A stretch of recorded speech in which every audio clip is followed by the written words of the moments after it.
الحمد لله رب العالمين والصلاة والسلام على سيد الأنبياء والمرسلين أما بعد محترم سامعین اکرام السلام علیکم ورحمۃ اللہ وبرکاتہ۔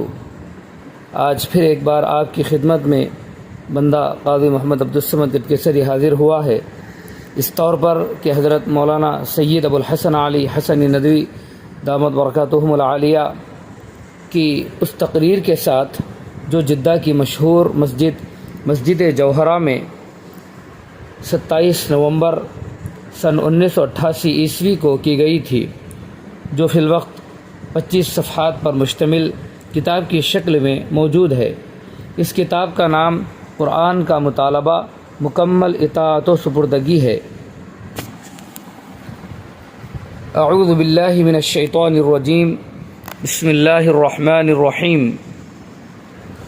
یا ایہا الذین آمنوا ادخلوا فی السلم کافہ ولا تتبعوا خطوات الشیطان انہ لکم عدو مبین فإن زللتم من بعد ما جاءتكم البینات فاعلموا ان اللہ عزیز حکیم۔ صدق اللہ العظیم۔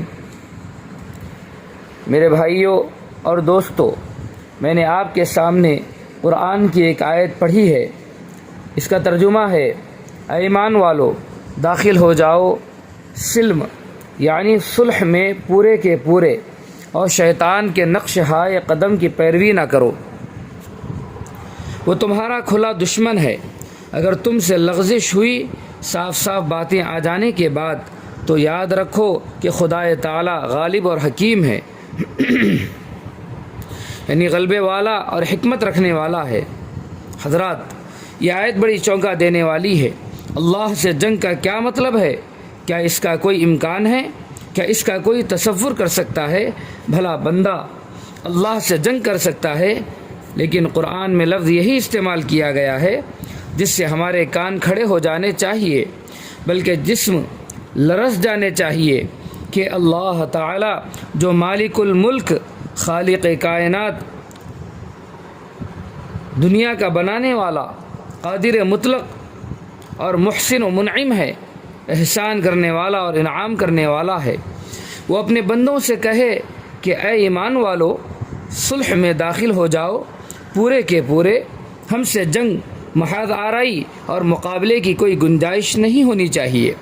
بظاہر ذہن میں یہ بات آتی ہے کہ فی السلم کے بجائے فی الاسلام کہا جاتا، یعنی اسلام میں داخل ہو جاؤ، مگر نہیں، یہاں سلم میں داخل ہونے کو کہا گیا، یعنی خدا کے ساتھ تمہارا معاملہ فرما بردارانہ، مصالحانہ، مطیعانہ اور مکمل ہونا چاہیے۔ عقائد میں بھی، فرائض و عبادات میں بھی، طرز معاشرت اور طریقے زندگی میں بھی تمہیں اللہ کی تعلیمات اور سید المرسلین خاتم النبیین صلی اللہ علیہ وسلم کے لائے ہوئے اور بتائے ہوئے احکام کا پابند ہونا چاہیے، اور تعلقات میں بھی اس کا لحاظ رکھنا چاہیے کہ اللہ کے دشمن سے وفاداری اور اطاعت و فرمانبرداری کا تعلق نہ ہو۔ اسلام کا لفظ سلم ہی سے نکلا ہے، اسلام کا لفظ سلم ہی سے نکلا ہے۔ جو ابھی قرآن مجید کی جو آیت پڑھی گئی اس کے اندر سلم کا لفظ آیا ہے۔ عربی زبان و لغت کے لحاظ سے اسلام کے معنی ہیں اپنے کو حوالے کر دیا، اپنی ہر چیز سے دستبردار ہو گیا، اپنی ملکیت سے، خواہش سے، مصالح و مفادات سے، فوائد و ضرر میں فرق کے لحاظ اور احساس سے دستبردار ہو گیا، اپنے کو خدا کے احکام کے قدموں میں ڈال دیا اور اپنے کو بالکل سپرد کر دیا۔ اور سلم کے معنی صلح کے ہیں۔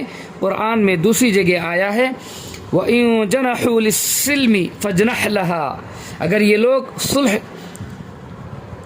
لوگ صلح کی طرف مائل ہوں تو آپ بھی صلح کی طرف مائل ہو جائیے۔ أُسَالِمُ مَنْ سَالَمَ وَأُحَارِبُ مَنْ حَارَبَ، مصالحانہ رویہ اختیار کرتا ہوں اس کے لیے جو مجھ سے مصالحانہ رویہ اپنائے، اور مقابلانہ و محاربانہ رویہ اختیار کرتا ہوں اس کے لیے جو جنگ کرے۔ اور اسی طرح اللہ تعالیٰ نے دیگر مقامات پر اپنے لیے ایسے پرجلال اور باعظمت الفاظ استعمال کیے ہیں جو لرزہ دینے والے اور تھرا دینے والے ہیں۔ مثلا سود کے بارے میں آیا ہے یا ایھا الذین آمنوا اتقوا اللہ وذروا ما بقی من الربا ان کنتم مؤمنین فإن لم تفعلوا فأذنوا بحرب من اللہ ورسولہ۔ اگر تم نے سود نہیں چھوڑا تو تیار ہو جاؤ اللہ سے لڑنے کے لیے، جنگ کے لیے۔ اور اسی طرح حدیث قدسی میں آیا ہے من آذی لی ولیا فقد آذنتہ بالحرب، میرے کسی دوست اور مقبول بندے کو جو ستائے گا، ایذا پہنچائے گا، تکلیف پہنچائے گا، تو میں نے اس کے لیے اعلان جنگ کر دیا۔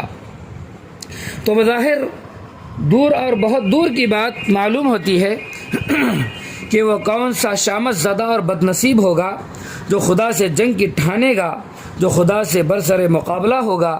لیکن انسانوں کی نفسیات، انسانوں کی زندگی کے تجربات، اللہ و رسول کی تعلیمات کے مقابلے میں طرز عمل اور ان کے کردار کے مطالعے سے معلوم ہوتا ہے کہ ایسا ہو سکتا ہے۔ اس کا امکان ہے کہ ایک آدمی اسلام کا دعویٰ بھی کرے، اللہ کے بندے ہونے کا دعویٰ اور اعتراف کرے، ایکسپٹ کرے، اور پھر بعض چیزوں میں اللہ تعالیٰ سے معاذ اللہ، 100 بار معاذ اللہ، اللہ کی پناہ، برسر جنگ ہو، یعنی کچھ مانے اور کچھ نہ مانے۔ یعنی یہ سمجھیے کہ آدھا تتیر آدھا بٹیر اللہ کے یہاں ریزرویشن اور تحفظ کے ساتھ، اللہ کے یہاں ریزرویشن اور تحفظ کے ساتھ اور اپنی مرضی کو دخل دیتے ہوئے کوئی بندگی کا تعلق قائم کرے کہ اچھا صاحب ہم عقائد کو تو مانتے ہیں، بے شک توحید برحق، معاد اور آخرت کا عقیدہ برحق، یعنی مرنے کے بعد جہاں لوٹنا ہے اس کو معاد کہتے ہیں، معاد اور آخرت کا عقیدہ برحق، حساب و کتاب برحق، لیکن معاشرے میں، تہذیب میں، اپنی گھریلو زندگی میں، اپنے عزیزوں کے ساتھ تعلقات میں، لین دین میں، کاروبار میں، تجارتی معاملات میں ہم آزاد ہیں، تو اللہ تعالیٰ اس کو قبول کرنے کے لیے تیار نہیں ہے۔ یہ آیت اسی لیے نازل ہوئی ہے، اور یہ آیت گویا تازیان عبرت ہے، ایک بہت بڑے خطرے کا اعلان ہے کہ خدا فرماتا ہے اے وہ لوگو جن کو ایمان لانے کا دعویٰ ہے، اے وہ لوگو جن کو ایمان لانے کا دعویٰ ہے، ادخلوا فی السلم کافہ، اللہ کے ساتھ پورے طور پر صلح میں داخل ہو جاؤ۔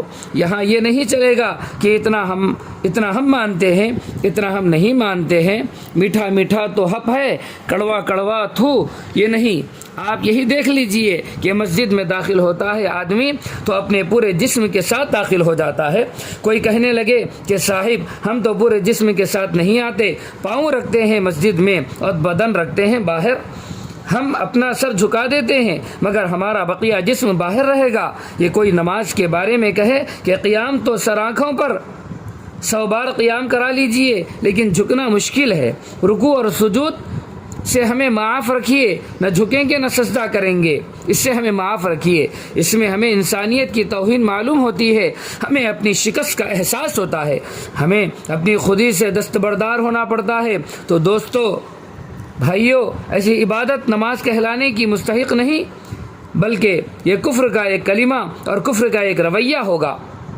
آپ مجھے معاف کریں، معلوم نہیں آپ کیا توقع رکھتے ہوں گے کہ میں آپ کو خوشخبریاں دوں، بزرگوں کے واقعات سناؤں اور ایسی چیزیں سناؤں کہ آپ یہاں سے اور زیادہ مطمئن ہو کر جائیں۔ ہم مسلمانوں کی کمزوری یہ ہے کہ ہم اطمینان چاہتے ہیں، اپنی زندگی کی تصدیق چاہتے ہیں کہ ہماری زندگی پر کوئی مہر تصدیق ثبت کر دے کہ ہم اس مقدس سرزمین پر ہیں، ہم سے زیادہ کون خوش قسمت ہوگا۔ ہم یہ سننا چاہتے ہیں کہ مبارک ہو آپ کو، اللہ تعالیٰ آپ کو یہاں ہمیشہ رہنا نصیب فرمائے، آپ بڑے خوش نصیب ہیں۔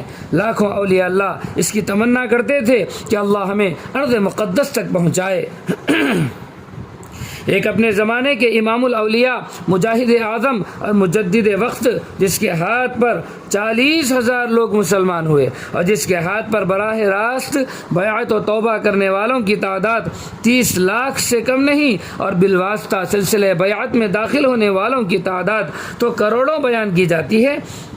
زمانے کے بڑے مبصر، بڑے مصنف، رائٹر اور صاحب نظر عالم نے یہ لکھا ہے کہ دوسرے ملکوں میں بھی ایسا صاحب کمال، یعنی ایسا صاحب کمال سے مراد یہ ہے کہ اشارہ ہے حضرت سید احمد شہید رحمۃ اللہ علیہ کی طرف، شہادت سن 1246 ہجری مطابق سن 1831 عیسوی کی ہے۔ تو ایسا صاحب کمال اور صاحب تاثیر سنا نہیں گیا۔ وہ شخص جس کی وجہ سے ہزاروں کو ولایت ملی ہو تو تعجب نہیں۔ ان کا حال یہ تھا کہ جب وہ آ رہے تھے حج کے لیے پہلی بار، اس زمانے میں حج کرنا بڑا مشکل تھا، بادبانی جہاز ہوتے تھے، تو ایک جگہ پر کسی نے کہا کہ وہ رہا جزیرۃ العرب، وہ کھجور کا درخت نظر آ رہا ہے۔ خدا جانے وہ جزیرۃ العرب کا کون سا حصہ تھا اور جس کی وجہ سے جزیرۃ العرب محبوب مکرم ہے، اس جگہ سے وہ کتنا دور تھا۔ تو وہ تاب نہ لا سکے، وضو سے تھے، سجدے میں گر گئے، 2 رکعت نماز پڑھی اور فرمایا اللہ کا شکر ہے، اللہ کا شکر ہے کہ اس نے مرنے سے پہلے ہمیں وہ سرزمین دکھا دی۔ اسی طرح بہت سے عابدین و زاہدین یہ تمنا لے کر دنیا سے رخصت ہو گئے کہ ہمیں اس جگہ پہنچنا نصیب ہو، ہمیں اس جگہ پہنچنا نصیب ہو تو ہم اپنی پلکوں سے وہ زمین جھاڑیں گے، اپنے آنسوؤں سے وہ خاک دھوئیں گے، تو آپ کہیں گے کہ ہم اس سرزمین میں ہیں، اس لیے ہمیں خوشخبری سنائیے، ہمیں مبارکباد دیجیے اور دعائیں دیجیے کہ ہم یہاں رہیں۔ پھر کیا بات ہے، یہ بے وقت کی شہنائی کیسی؟ ایسی سخت آیت ہمارے سامنے پڑھی گئی جس میں اللہ تعالیٰ فرماتا ہے اے ایمان والو، ہمارا معاملہ کسی دنیاوی حاکم و بادشاہ کا نہیں ہے کہ تھوڑا دے دیا، تھوڑا سا ٹیکس ادا کر دیا، اس کی تھوڑی سی بادشاہت مان لی، اس کی بڑائی تسلیم کر لی تو خوش، اور آپ کے سب گناہ معاف۔ ہماری ذات تو غنی ہے، ہم قوی ہیں، ہم عزیز ہیں، ہم غالب ہیں، ہم اس دنیا کے پیدا کرنے والے ہیں، ہم قسمتوں کے مالک ہیں، ہم تقدیر کے بنانے بگاڑنے والے ہیں، ہم بیماری اور صحت دینے والے ہیں۔ قل اللہم مالک الملک تؤتی الملک من تشاء وتنزع الملک ممن تشاء، اے اللہ، اے سلطنتوں کے مالک، تیرے اختیار میں ہے، تو جس کو چاہے سلطنت سے نوازے اور جس سے چاہے آن کی آن میں پلک جھپکانے یا پلک جھپکنے میں سلطنت چھین لے۔ اور تاریخ بتاتی ہے کہ ہزاروں برس کی شہنائیاں، ہزاروں برس کی شہنشاہیاں جن کا ڈنکا بج رہا تھا دنیا میں، جن کا طوطی بول رہا تھا، جن کے والیان سلطنت کی ایک نگاہ پڑ جانا سمجھا جاتا تھا کہ گویا ہما اس کے سر پر بیٹھ گئی، اور وہ جس کے سر پر سے ہو کر اڑ گئی اس کی تقدیر بدل جاتی تھی۔ مٹی پر ہاتھ رکھ دیں تو سونا ہو جائے، پلک جھپکاتے ہیں، پلک جھپکاتے میں اللہ نے ان کی سلطنتوں کا آفتاب غروب کر دیا، سورج غروب ہو گیا، اور ایسا غروب کیا کہ اس کے بعد کبھی طلوع نہیں ہوا۔ رومۃ الکبریٰ کی تاریخ بتاتی ہے کہ گیبن کی کتاب زوال و سقوط